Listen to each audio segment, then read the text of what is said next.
The New York Giants made a final cut claim. Anthony Johnson Jr., a safety formerly of the Green Bay Packers, a 2023 7th-round draft pick out of Iowa State, and now he is a member of the New York Football Giants. What's going on, everyone? Nick Falato here to break down the overall skill set of Anthony Johnson Jr., who will now be activated onto the 53-man roster for the New York Giants. Will join Dane Belton, Jason Pinnock, and Tyler Nubin, and possibly Javarius Owens. I'm a little uncertain what's going on with Gio at this point. We'll figure that out soon, but Anthony Johnson Jr. is now a New York Giant. Let's get into his tape and see how he combines range and fluidity with a hard-hitting, aggressive style. Here are Anthony Johnson's testing numbers. He played 302 snaps in his rookie season, starting 3 games, mostly as a free safety, playing a lot of middle of the field, closed, single high type of looks. Also played big dime in the box on passing situations and had 38 snaps as a slot defender. One big transition from Wink Martindale's defense into Shane Bowen's is the overall emphasis on reading, reacting, and attacking, leveraging your skills with your eyes and anticipation to break on the football. And Anthony Johnson Jr. has that. Similar to Dane Belton, not quite to that level. Dane Belton is very adept at that skill set, but you can see here him combine that discernment with a hard-hitting physical style of football to dislodge this ball from Jahmyr Gibbs. This was not ruled a fumble. It was ruled an incomplete pass, but you see how he's in a big dime type of situation, buzzing down into the box a little bit. Amon-Ra St. Brown is aligned just outside of this hash, but he has a slot defender over top of him. So 36, who is Anthony Johnson Jr., is just going to use his eyes to watch Jared Goff. He sees Jared Goff open up and rear back like he's about to hit this angle route underneath the Sam Laporta clear out, and you can watch how fast and quick AJ breaks on the football and then dislodges it from Jahmyr Gibbs. And this big physical hitting style is something that really pops up all throughout his game. We're going to see it on this play. Knocks the ball away from Tyler Higbee on just a quick stick route, but I also love the eyes here. That's what I really want to pay attention to. It's easy to look at the hard-hitting style, but the eyes is what I really appreciate, because you have 2 eligible receivers to the boundary side, the short side of the field, and you're going to have the man on the line of scrimmage rush. So Anthony Johnson Jr. is going to take the curl flat. You have Puka Nacua running an out route. Anthony Johnson Jr. is going to watch the quarterback. Puka Nacua is going to stem outward and then start to break outward. And watch how Anthony Johnson Jr. puts his eyes on the quarterback, reads the quarterback, and he sees that the quarterback is not going to Nacua, and he is committing himself to the quick stick route that is cleared out by Nakua's route. So you have a 3-over-2. This is an advantage defense, but the inner receiver, the number 2 receiver, Tyler Higbee, has significant outside leverage against the linebacker. So what the outside cornerback can do in this situation is read and feel the route out, maintain a positive body relationship with your receiver while also keeping your eyes on the quarterback. And if the quarterback throws to the inside receiver, which he does, you can work back through the catch point and dislodge this football. It's exactly what the rookie did on this play, and that's an exceptional football play to force an incomplete pass. And we're going to watch it from the end zone angle as well. I think this is Brett Rippon at quarterback, trying to rip it in there. How many times was that cheesy dad joke told? And we saw this use of eyes back at Iowa State. You can see he's number 1 here. Watch him just watch this quarterback. He goes back and forth, baits the throw, and almost comes away with this interception. I want to watch it one more time. So you can see how the Kansas quarterback catches the football, looks to the left. Anthony Johnson, he's just watching the quarterback, sees the slant, works underneath the slant, forces the quarterback to go back towards the right side of the screen, and then works underneath that and almost comes away with the takeaway. I love to see that. Now, another aspect of Anthony Johnson Jr.'s game that stands out on tape is the fluidity and the range. And I added this play not just because it really showcases that and his physical style, but also the throw by Brock Purdy is exceptional. You're going to see it from this angle. Watch this throw by Brock Purdy. This is on the 3rd and 10 in the playoffs. That's just an absolutely amazing dime with touch over that underneath defender. But again, let's focus on Anthony Johnson Jr., because that's what this video is about, not Brock Purdy. You're going to have a middle of the field closed look pre-snap. Anthony Johnson Jr. playing in center field, and they are going to bail into a 2 high. Anthony Johnson Jr. is going to work towards the numbers And he sees Brandon Ayuk splitting the safety. So he has to break on Brandon Ayuk, but then he sees the ball released to the dig route, and he drives on the dig route and is able to lay an absolutely phenomenal hit on Juwan Jennings, but Jennings holds on to the football to convert for a first down. But you have to be a very fluid and controlled athlete to move and operate in this manner. Your hips are completely opened towards the sideline right now. And then you become square to the 3 receiver side. Stay square. Now flip your hips again back towards the inside part of the field where you have an immediate threat clearing out your too high defense, and then break on that to get to the hip, and then understand that you need to plant and drive on the dig underneath the clear out and lay an absolutely devastating hit. This is a great play by Anthony Johnson Jr., but an even better play by the San Francisco 49er offense, and a just phenomenal throw again. But you see this range all throughout his tape. The Packers trusted him in these single high middle of the field closed looks because of his fluidity and because of his range, his acceleration, and his angle discernment. Now, this is a preseason game against the Patriots, which you're going to see gains depth, and then breaks over the top so he can play right through the hands to force the incomplete pass. You're going to see it one more time. Throws released. 36 is right where he needs to be to jump up. Tries to come away with the interception, but ensures the pass is knocked away. Triple coverage. Not a throw you want to make all the time, ladies and gentlemen. Here's another preseason rep. This is against Cincinnati Bengals. You can see all the way from, we'll run it one more time just to restart it. Because you're going to have him take the deep half of the boundary side. Initially, see how he takes a step to that way, but then the play gets extended and he's able to cover all that ground to the sideline and just narrowly comes away with this interception. Just can't hold on to it. Now we have a cover 6 play against the Rams. We're going to see quarter, half. That's cover 6, all right?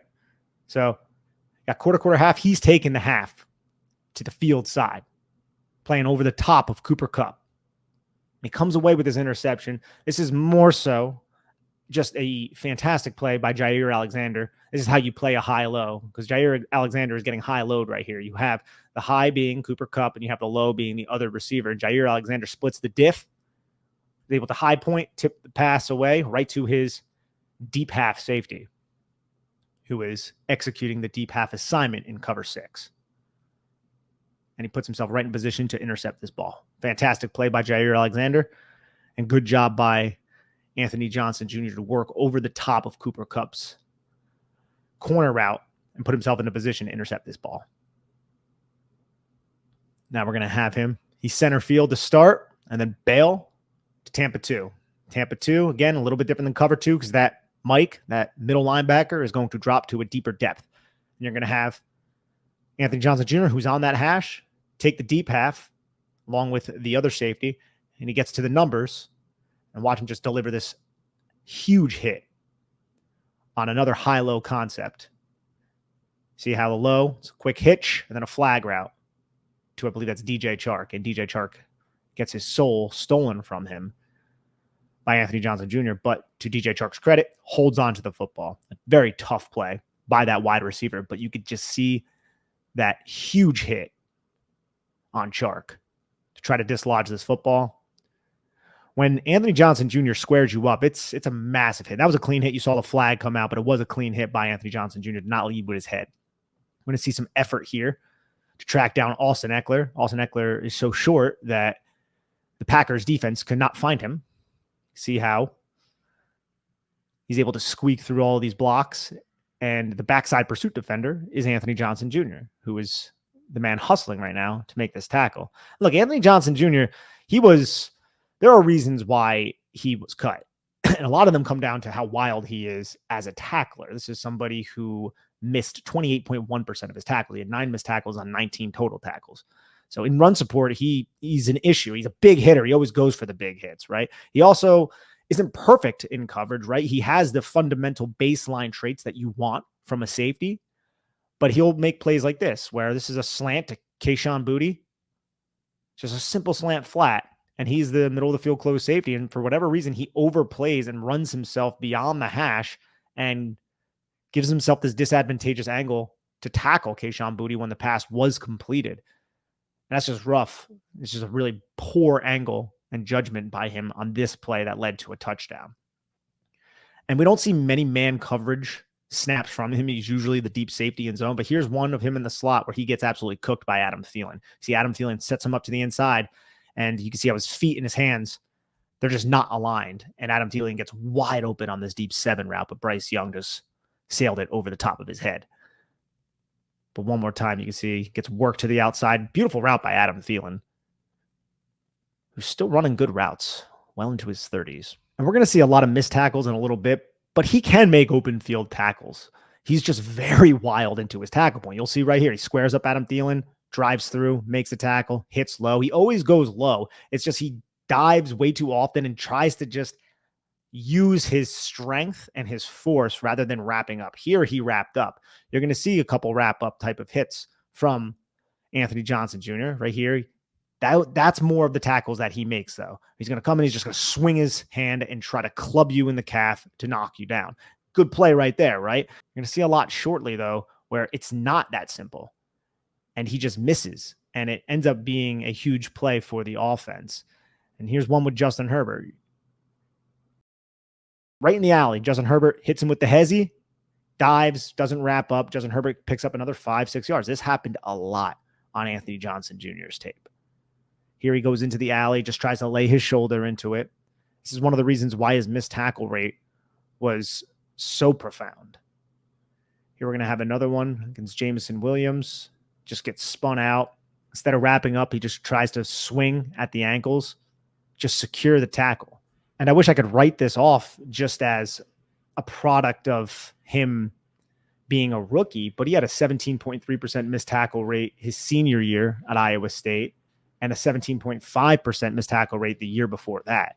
Now, in his defense, he's usually making tackles from depth, at least with the Green Bay Packers, because he was aligned from depth so often. So typically your missed tackle rate is going to be a little bit higher when you're coming down from depth. But as you see in a lot of these are at the line of scrimmage when he was in the box or when he came down into the box. And these are more fundamentals based. I think this is correctable. You get him with Jerome Henderson, you get him with Shane Bowen. You say, hey, man, wrap the hell up. Just freaking wrap the hell up and stop trying to lay the big hit every single damn time. And maybe he will be able to secure some of these tackles and we can bring that 28 point whatever % missed tackle rate down, because that's what really needs to happen.